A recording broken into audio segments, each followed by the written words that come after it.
이번에는 바로 국가와 시민의 윤리 OX부터 한번 들어가 보도록 할게요.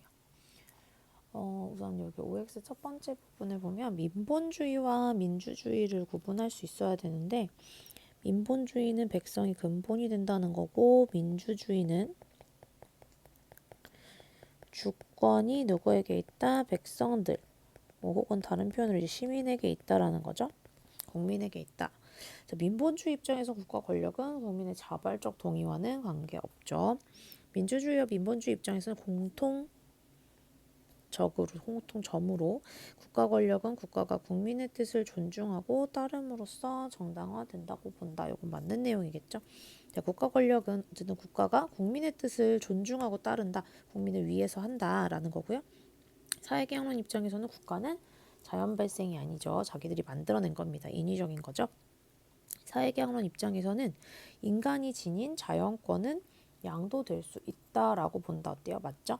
자, 그렇기 때문에 자연권을 일부 양도, 정말 조금 빼고 일부 양도한 것이 홉스였고, 로크도 일부 양도하고, 루소는 거의 대부분의 인신까지도 양도하게 되었다. 사회개혁론 입장에서는 인간의 모든 권리는 국가에 의해서 부여되는 것이라고 본다라고 했습니다.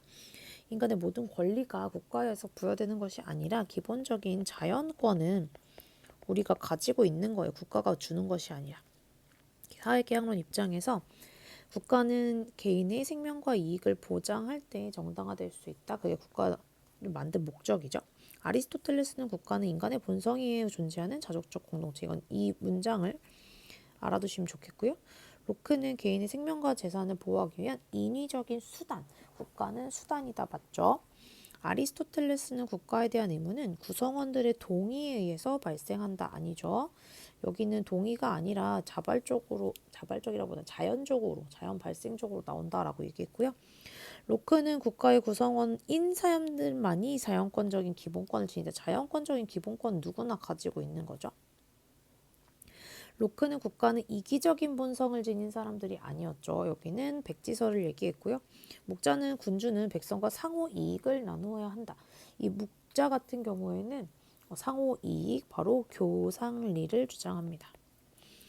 묵자는 타국을 이용해서 자국의 이익을 증진해야 된다. 아니죠. 왜? 맞는 것 같지만 타국을 이용하는 게 아니라 서로 간의 이익이라서 사실 어떻게 보면 자국과 타국까지도 무차별적인 사랑을 주장을 하게 됩니다.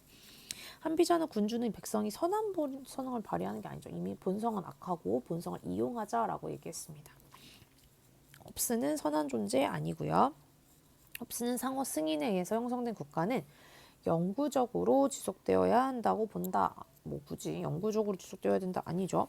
만약에 상호 승인이 있었어도 만약에 이 국가라고 하는 것은 인위적으로 만들어낸 것이기 때문에 뭐 영구적으로 지속되어야 된다 이런 건 아닐 거고요. 플라톤은 통치자는 각자가 타고난 능력에 따라 일을 하도록 다스려야 정의롭다라고 보았다. 이거는 뭐 맞는 얘기죠. 플라톤은 그 통치자가 공정하게 나라를 다스려함으로 사적 이익을 추구하면 안 된다. 이건 맞는 말이죠. 밀은 자유에 대한 제한은 해악금지 원칙을 따를 때만 정당한 것 맞고요. 밀은 개인의 행동이 본인의 이익에만 영향을 미치는 경우에는 국가는 그 행동에 대한 자유를 보장해 주어야 한다. 뭔가 되게 틀린 말 같지만 어떨까요? 요거는 또 맞는 말이 되겠습니다. 자, 그 다음에 왜냐하면 본인의 이익에만 영향을 미치자 다른 사람에게 손해를 끼치지 않는다면 자유를 보장해 주어야 하고요. 그 다음에 밀은 사회적으로 다수의 이익을 증진시키더라도 국가는 개인에게 본인의 의지에 반하는 행위를 그쵸. 다수의 행복을 증진시키더라도 그걸 너가 해라 라고 억지로 할 수는 없다라는 거죠. 공자는 통치자가 백성을 덕으로 다스려야 된다. 맞는 얘기. 공자는 개인과 가족 윤리를 국가 윤리로 확장시켜야 된다. 그렇죠? 싱어는 시민불복종에 참여한 사람들은 처벌받을 필요 없다가 아니라 처벌 감수. 이거는 다 공통점이었죠. 처벌 감수. 싱어는 시민불복종은 성공 가능성을 고려해야 된다. 그쵸? 공리주의이기 때문에. 싱어는 시민불복종 부정의한 정치체제를 변혁시킨다. 체제 변혁 아닙니다. 시민불복종은.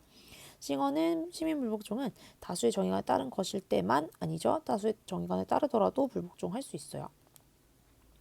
이거는 롤스일 때 얘기하는 거고요. 소로는 시민불복종이 최후의 수단이 아니라 여기는 즉각적이고요.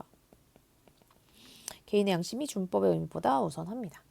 자, 그 다음에 소로는 시민 불복종이 효용이 있어야 정당하다. 효용이 들어가는 순간 이건 공리주의식 마인드라고 봐주시면 됩니다. 그래서 아니고요. 자, 그 다음에 룰스는 소로와 달리 부정의 개선을 위해서는 모든 합법적인 방법을 먼저 시도해야 된다라고, 이게 룰스의 특징이었죠.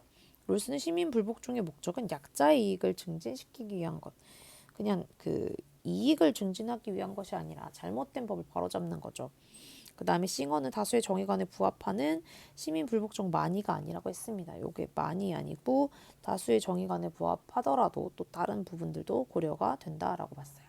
자, 그렇기 때문에 이렇게 OX 다시 한번 자, 뭐 캡처를 하든 체크를 딱 해주시면 되겠고요. 이제